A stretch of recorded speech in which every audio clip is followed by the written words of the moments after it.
Hey guys, and today we're back with year 2 of my best card from every NHL team. So, yeah, I have better cards this year. Some teams I'm really good in, and I have like 3 or 4 good cards, and some teams I'm bad in. And for whatever reason, it seems that teams with an ON in their name are really bad for me, an OM, besides, like, Columbus. And those teams are Edmonton, Montreal, Minnesota. And then Pittsburgh are like my 4 worst teams. Probably. Maybe not Minnesota now because of a recent poll. But yeah, let's get started. And I have a couple things to say for each team about cards that are like honorable mentions, who it was last year, and maybe some exclusions and why.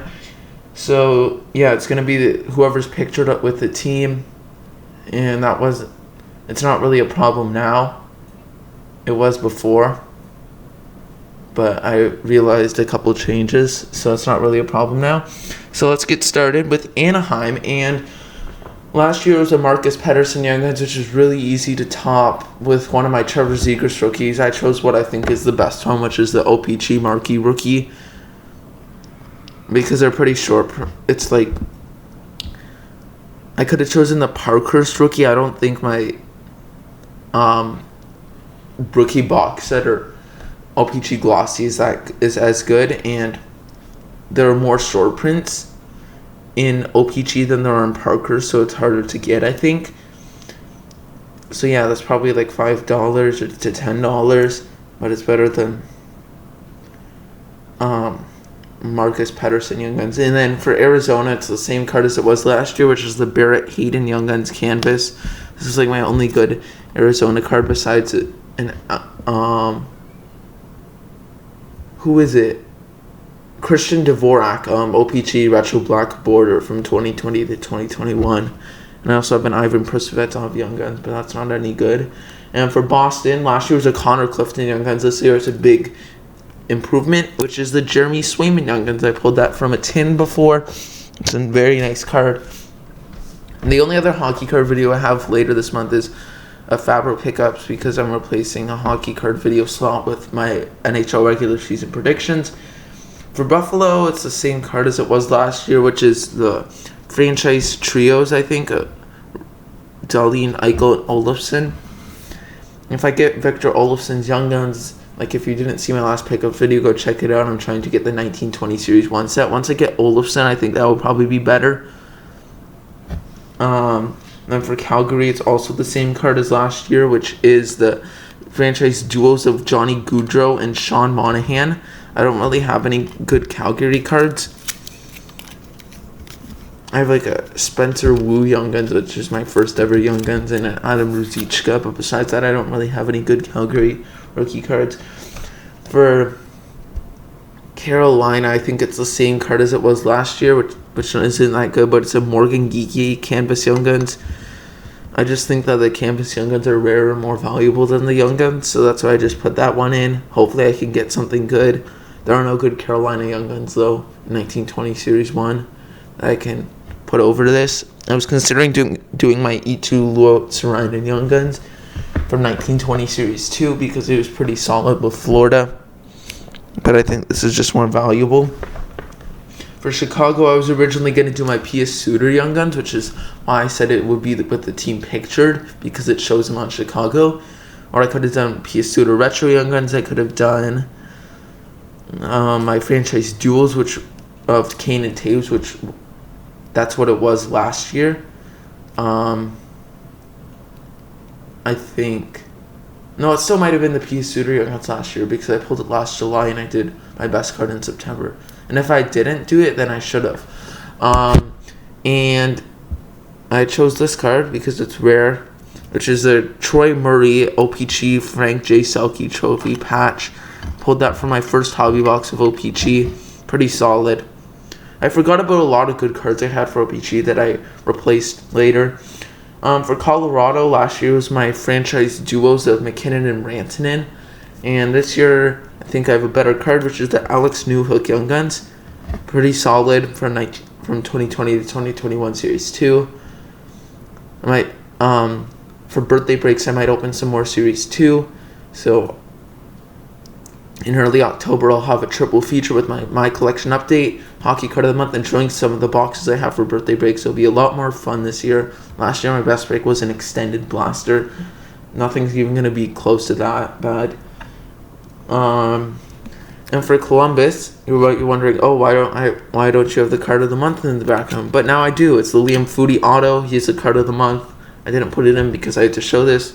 Last year's the Vladislav Gavrikov Young Guns. But yeah, this is better. Also, my Mattis Kivleniks Rookie Authentics, which I just recently pulled in the random pack break. For Dallas, no change. Good card. Undervalued. Yes, easily. Miro Heiskanen Young Guns. It's only like $30 to $40, I think. Might be even less now. Now that Dallas didn't do very good in the playoffs. He was insane when they made the Stanley Cup Finals. He had like 30 points in his second year. It's very undervalued. I would recommend getting one before he starts to be in that Norris conversation. It's just because there's so many good defensemen right now. I'm not going to... I'll put the Foodie in the background like that as the card of the month because I want to use the stands for all the cards. So, now for Detroit, last year I think it was what? I think it was my Philip Zadina Young Guns. I also could have done my franchise trios and my Valtteri Filppula clear cut. Oops. Or no, I think last year it was the Valtteri Filppula clear cut. And I could have done the Philip Zadina Young Guns or the franchise trios. I also pulled the Hockey Heroes of Dylan Larkin. From this year's Tim Hortons. Why won't this... Whatever. Please don't fall. Now it's super high on the top loader. But this year, it's a card I got a while ago, which is a Thomas Tatar Artifact 16-17 dual jersey and patch, 33 of 75. Nice card. If I pull Raymond or Side of that, will easily top it, though. I'm hoping to either pull it or buy, or I'll have to buy it probably after one more break or two of Series 2. Thank you. There. Why won't this stand? For Edmonton, like I said, Edmonton's a really bad team. It might be my worst team, but I still think Pittsburgh is. So first, last year was my Connor McDavid laser shots because I didn't want to do a Tim Hortons card, which would be the clear cut. And then I remembered and then I originally chosen the 1920 clear cut. But then I remembered I had this, which was like $15 to $20 when I did my top 50 hockey cards, which is the Leon Draisaitl Gold Heart Attack from MVP. It's pretty rare, hobby exclusive, so I chose it. It's a really cool card. I was considering doing my Gretzky, Lafleur, Dion assist leaders because Gretzky had the most assists, but I didn't want to because it could have been my best card for LA or Montreal too if I had done it.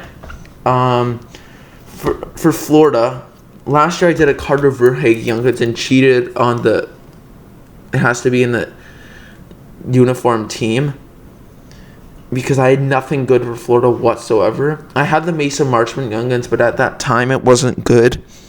But now I have two really good cards. I had the Spencer Knight Young Guns and the Grigory Denisenko Clear Cut Young Guns, and I chose Denisenko because I think might be more valuable because it's clear cut and Knight has dropped a little bit since he didn't play as much last season. And I think Denisenko is pretty good. He made the rookie box set, so he has to be good. Plus, he's number 14, which is my favorite number. I'm probably not going to get rid of this card unless he does super good and jumps up in value. And then he looks like he's going to start to decline. But I just think he has more potential. So, yeah, that's why I did Denisenko overnight. But it will be a very close battle for years. For LA, last year, I don't remember what I did. I don't think it was anything good. Wait. But yeah, I had a couple good young guns to choose from, which were like a defenseman who's pretty underrated, who Mikey Anderson. But I ultimately chose this one, which is the Arthur Kaliev. It's like $5. I'd recommend getting it, and because I think he's good still, because he's like the best young guns in extended. Bunting shouldn't be it, but yeah, I just think he's good, and I've said this like in live chats of hockey card breaks, whatever. In 7 to 8 years, Los Angeles is gonna be so good. They'll have all their young talent in their prime, which they have a ton of, and then they can trade away some. They'll have like way too many, and then they can trade them away for draft picks. So they could be contending and have a ton of draft picks at the same time, and it's just gonna be insane. They're gonna have a dynasty. I think they'll compete with like the Red Wings and the Senators, because those are like the teams with the best futures. Maybe the Ducks too, and the Sharks, if they can get rid of those garbage contracts. And for Minnesota, I originally had my award winners retro update from 2020 to 2021 Series 2. And there was an OPG update of Matt Dumbo, which was a retro black border, number 47 of 100, which is what it was last year. But I recently pulled this. SP Rookie Authentics of Kirill Kaprizov. And I just think that that's better. Yeah, Kaprizov's good. He's not going to be as good as people say because he's already in his prime. He spent 5 years over in the KHL before he came to the NHL. So he'll probably slow down a lot quicker than people think he will. For Montreal, last year's my Nick Suzuki OPG Retro rookie update. But this year I chose the Jesse Ylonen Young Guns because I wanted to. I don't want an OPG retro update. And he was good enough to make the rookie box set. I don't really know some of these rookies from 2021 to 2022. I know the top ones. I'm assuming if they're good enough to make a deep crop 25 card rookie box set, then I think they're good enough to have a decent value. For Nashville, last year it was my Dante Fabro Ice Buckets Auto, which I had recently got at the time, and I could have also done my franchise duels of Pecorine and PK Subban. But this year is another Fabro card, but it's my best one, which is my Cup RPA number 16 of 249. What an insane card. It's the most I've spent on a hockey card. It was $50. Because I'd rather open boxes, honestly. It's more fun. There aren't very many good young guns of players that and their values will rise. Because all like the veteran young guns, their values are going to stay if they've already been established as a top player. Yeah, so that's a good card. I have a Fabro pickups later this month, but none of those cards will be good enough to top this, and probably for a very long time nothing will top that. So I just chose to do it after this. If I pull like an insane like Philip Tomasino, like clear cut whatever young guns, like he's our only good rookie from the past couple years. Fabro's decent. That will be the only thing that will top it for a very long time unless I get another better Fabro card. For New Jersey, it's obviously my Nathan Bastian Young Guns, like it was last year. No, just kidding. It's my Jack Hughes Young Guns. I did that thing last year. I don't know why, but I wanted to continue it this year, saying that it was Nathan Bastian, but it's my Jack Hughes Young Guns. Top hockey card in my collection. I think it's better than Fox. But yeah, it's a good card. And he'll be very good in a couple of years. No, my card. I just dropped the next card I'm going to do, which is for the Islanders. I had many good choices, and I chose the Ilya Sorokin Canvas Young Guns. It is the most valuable one. Last year I chose to do my Robin Leonard OPG William M. Jennings trophy, I think, patch over that because I like the patch. I also just recently pulled the Ilya Sorokin Rookie Authentics copper or gold or something like that, or $9.99. But he's pretty good. And yeah, he was really solid last season. Yeah, this video is 15 minutes now, so let's carry on. I'm only like more than halfway done.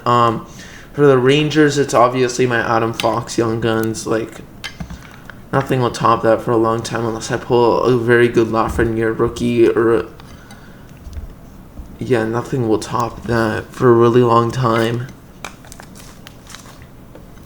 And it's a really nice card, but I do think that the young defensemen are overvalued because you can get Roman Josi and John Carlson Young Guns for $35, and Makar's is $350, which is more than triple that of Hedman, almost 4 times that of Hedman's Young Guns, and I'd say Hedman is an overall better defenseman, so I just think that's too much. For Ottawa, I chose my Matt Pumple rookie materials last year because this card wasn't as good as it was. I also could have done my franchise trios, but I did the Josh Norris Young Guns. Very nice card. Ottawa's going to be super fun to watch now. They just have a bright future, though. They have good players in their prime, older players and younger players. A nice mix of all of those.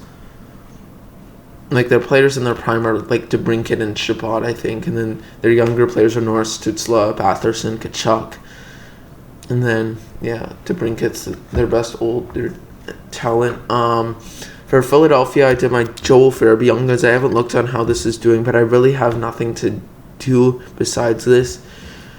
But a while ago when he started the season with 4 points, it was $25. So I'm sure that it's around $15 to $20. Hopefully Philadelphia does better. For Pittsburgh, this is my worst team still, I think. It's Teddy Blueger Young Guns. It's what it was last year. I have no good Crosby cards, and I wouldn't want to put them anyways. Nothing. I have nothing for Pittsburgh. And they have no good rookies to pull. For San Jose, I changed this multiple times. At first, I had it as my Jonathan Dahlen Young Guns, and then I had it as my Maxim Milchunov rookie materials, which is what it was last year. But I remembered this about the same time as I did with the Troy Murray patch, which is the Patrick Marleau OPG blank back. I might sell this because I don't like Marleau. He played for the Leafs and the Penguins, which are my 2 least favorite teams. But it'll probably be best to sell it around when his jersey number gets retired, or if he gets inducted into the Hall of Fame. I think it's a good card. It's pretty rare. I haven't even looked before on how good it is. For Seattle, this card is probably worse than the Blueger Young Guns, but they've only been around for 1 season. And I chose to do my Jamie Alexiak Kraken box set out of 2021 red. My only other numbered card was the Ryan Donato one, and I think Alexiak is better. But they'll probably have about the same value. I could have done what I did last year and done this card for Seattle instead of St. Louis and chosen another St. Louis card, but my best card for St. Louis is literally a Vladimir Tarasenko MVP Gold script. Besides this, which is Jaden Schwartz, UD exclusives, my first numbered card pull ever, which is pretty insane. But yeah, it's 74 out of 100. I'll always remember when I pulled that. For Tampa, I have really no good cards for Tampa for them being my second favorite team. I have my franchise trios, which was what I did last year. I have my Andre Palat OPG Retro Black Border out of 100. But I chose to do this card, which I showed in the Paycoats video, Ross Colton Young Guns. He's pretty solid. The Lightning have at least more young players than Pittsburgh, and they've been more competitive. They've been competitive for the past 7 or 8 years. An extended, I think a really underrated rookie is Hugo Alnefelt, which I'm going to probably open extended next month. He's their young goalie. He's going to play behind Vasilevsky. He's going to learn a ton of stuff, and he's their best prospect. So I'm going to be looking for Hugo Alnefelt's Young Guns. But yeah, I think that's an underrated one. For Toronto, I could have done the trios, but I chose to do my Austin Matthews top line talent. I forget what it was last year. I think it was the trios. But yeah, I chose to do that. It's my only top line talent. I had Lundqvist and Giroux, which I pulled Giroux from my very first pack of 18-19 Team Hortons, but I traded them for Matthews and some other cards that I needed. For Vancouver, this is also a card I showed in my last pickups video, which is the Quinn Hughes Young Guns. Last year's my trios. But yeah, that's a very nice card. And it probably won't be topped unless I pull some insane Podkolzin or Höglander card or something, because I'm not opening 1819 or 1920. It's just too expensive. But yeah, Vancouver's gone on a really long streak of having one solid or very good rookie for the past 5 years. Besser in 17-18, and then Pettersson in 18-19, then Hughes in 19-20. Höglander's probably the worst out of them in 2020 to 2021, and then they have Podkolzin in 21-22. It's really overlooked because it's a really deep crop, but he's a 10th overall pick, and I think he's pretty solid. Now we're down to 3 more teams. For Vegas, it's the same card as it was last year, which is the Marc-Andre Fleury season highlights, retro black border, 2 of 100. This doesn't sell a lot, and when it does, it sells for quite a bit, like $15 to $20. I'll probably sell this. Or I might not sell it, but I don't really like it. Fleury, he's okay, I guess, when he played for Vegas, but then they gave him up for nothing. So that's bad for them because now they don't have a starting goalie. I could have done my Logan Thompson Young Guns, who's now going to be put in a very high-pressure situation now that Leonard's injured. And I was considering doing that, but the Fleury is probably better. So we're down to the last 2 teams. Washington is I wasn't sure that this would hold up as my best card from last year, but it did, which is the Connor McMichael Young Guns. It's still like $10 more than the Vitek Vanacek, which I'm surprised by because he hasn't really played a lot, but he's a pretty solid prospect. And when he does play, he's expected to be very good. So hopefully that is what happens and it goes up in value. For Winnipeg, last year I did my Ville Heinola Young Guns. And I don't know if I'm cheating, but I chose to do my Blake Wheeler NHL passages. 2 of the 4 pictures are on Winnipeg. 1 is on Winnipeg's old franchise, and then the other is on Boston. But he's most well known for Winnipeg. He's the captain of Winnipeg. He might get traded. But yeah, I wanted to top that Heinola, and I think that's, even if they're probably about the same value, I think that's it is a very rare card. So thanks for watching my best cards from every NHL team. Like I said, I won't have many more hockey card videos. And if you made it to the end, thanks a lot for watching. Be sure to like and subscribe if you enjoyed. And bye. Yee.